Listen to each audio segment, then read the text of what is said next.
Hey folks, Roger here. I wrote a short story.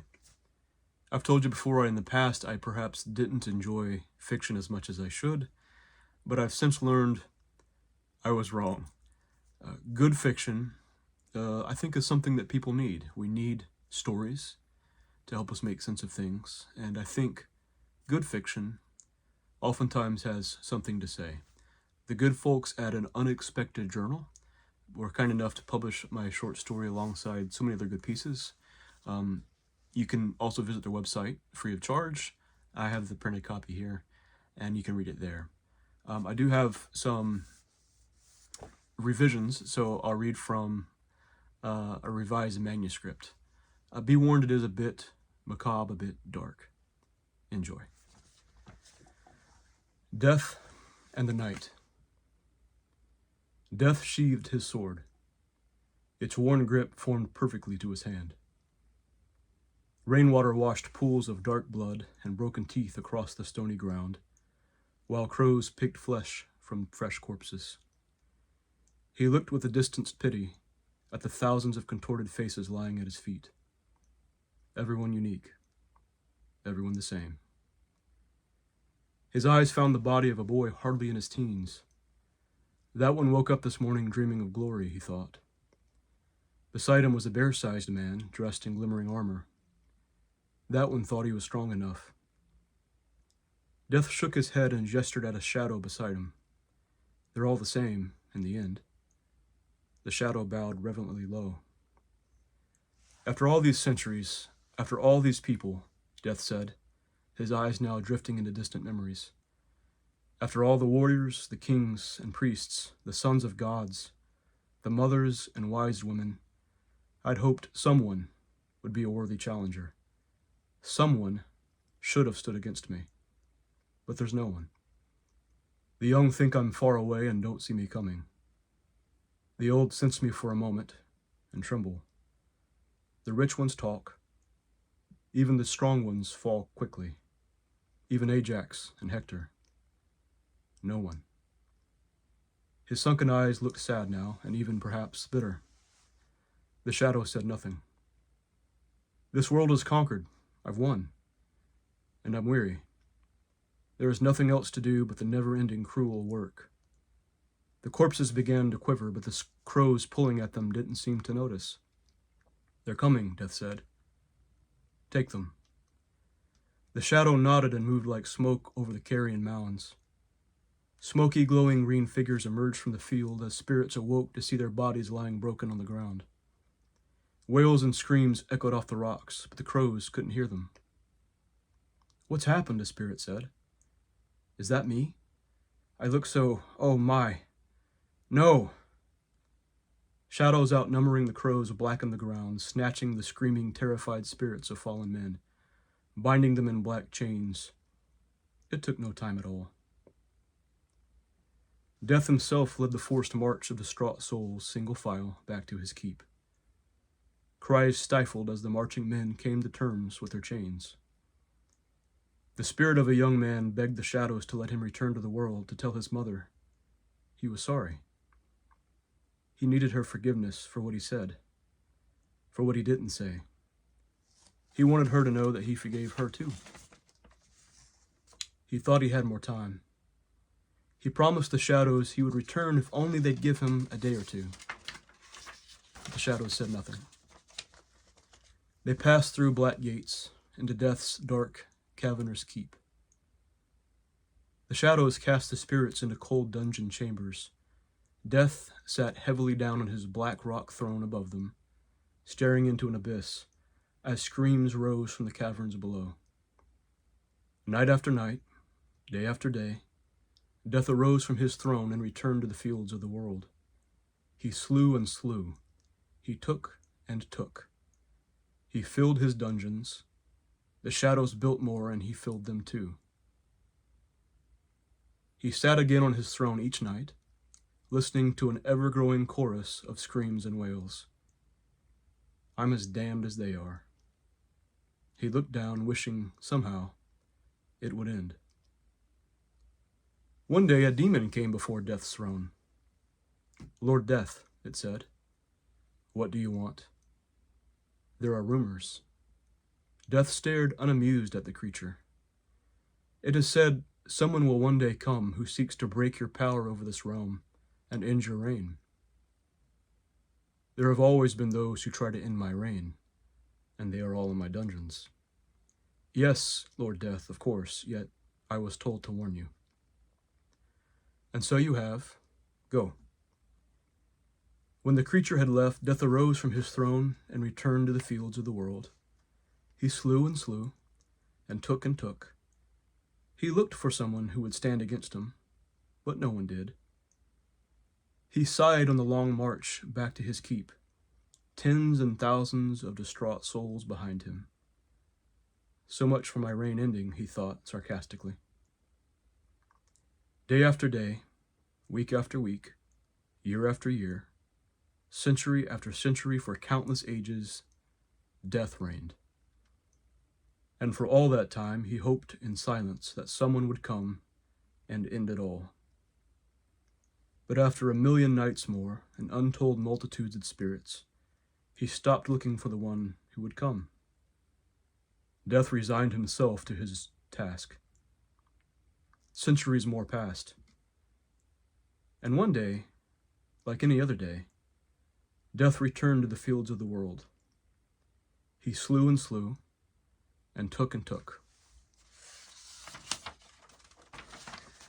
As he stood surveying the dead, he heard a voice, not of a fallen spirit, but of a living man calling his name. On a rocky hill, a knight stood in armor bright like sunlight. His sword was drawn. Most warriors didn't see Death coming, but this knight saw him. Death walked to him and met him on the rocky hill. To Death's surprise, the knight looked plainly into his own sunken eyes. The knight's eyes showed courage. Not boyish naivete and swagger, but courage. Are you the one? Asked Death. I am.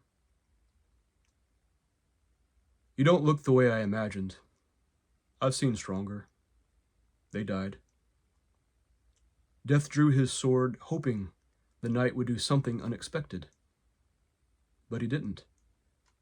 Death's sword passed through him like it had so many billions of others. He sighed and sheathed his sword. He turned his back on the knight and began walking down the hill. The knight fell to his knees, the life draining from his face. Tears of blood streamed down his cheeks. His voice, weak, gasping, began to speak. Death stopped. He turned and looked at the man, now pale and lying in a dark pool of his own blood. The knight said in hardly more than a whisper, "In 3 days, I will defeat you." Death laughed a joyless laugh. You didn't land a single strike. You didn't even fight. You let me kill you. And had you tried to stop me, you would have failed like all the others. Look at you. Are you proud now, brave knight? You are a failure, and I hate you for failing. Death looked at his shadows. Take him. The knight was chained like all the others. He was taken on the long march to Death's keep. As they passed through the black gates, Death looked at the knight. Just in case, he thought. He said to his shadow, "Place this man in a solitary dungeon chamber. Keep him alone." The shadow nodded, "And keep him chained." Death sat again on his throne, staring mournfully into the abyss, listening to the groans of the damned. He shook his head in misery. The next day he went to the fields of the world. He slew and slew. He took and took. He marched his captives every step, thinking again of the knight who defied him and failed. He laughed until he grew angry. When the black gates opened, he walked to the knight's chamber. "Did you believe you would be different?" he said, looking at the pitiful spirit bent beneath the weight of enormous black chains. "Did your mother tell you that you were special? Can she see you now? Has she yet held your broken body?" The knight's head hung low. "You should have been a man worth fighting. I'd hoped for a worthy opponent. Do you know how long I've waited? I've waited so long. His voice lowered to a whisper as it grew angrier.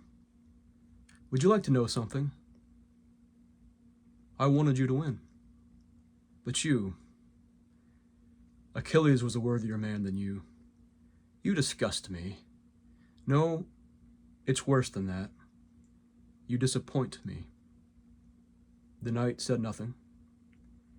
Well, nothing to say? No excuses? No if-onlys? No begging? The knight didn't answer. Death waved his hand dismissively. He turned to walk to his throne. But he stopped when a weak voice, barely audible, whispered again. In 2 days, I will defeat you. Death shook his head and walked away. The next day, Death returned to the fields he'd walked countless times before. He'd seen the hills change. He'd watched forests grow, springing with life, and he'd watched time wither them to desert. He'd seen new rivers flow and lake beds dry. He'd seen cities built by proud queens bustling with busy souls fall to forgotten rubble beneath his feet. The fields changed, but his task did not. He slew and slew, and took and took. He returned to his keep and sat on his throne, sad, angry, alone. In fury, he walked to the knight's chamber. He stared at the knight for several minutes. Do you know a devil was sent here to warn me about you before you were born? Before your mother was born? I waited for you. I looked for you. And look at you. You died. Your mother will die. They all die. He glared at the pale thing before him. Did the fates above curse me to this putrid existence? Is it their joke to send me hope and then send me you? The knight raised his head. In 1 day more, I will defeat you. Death beat his chest and cursed the knight. He returned to his throne and sat down with the weight of a mountain. The next day, Death returned to the fields of the world. He slew and slew, and took and took. He marched the long march back to his keep, listening with private pity to the cries behind him, and thinking of the knight's empty promise. But what if? A shadow met him at the black gates. Put these in new chambers, Death said to the shadow. The shadow bowed reverently, apologetically. What is it? Death asked. In all Death's years, the shadow had never hesitated to obey, never shown fear. Death looked towards the caverns, and with the fury and longing of countless ages, he ran down the black steps to the knight's cold chamber. But he wasn't there. The lock was broken. The iron door swung from its hinges.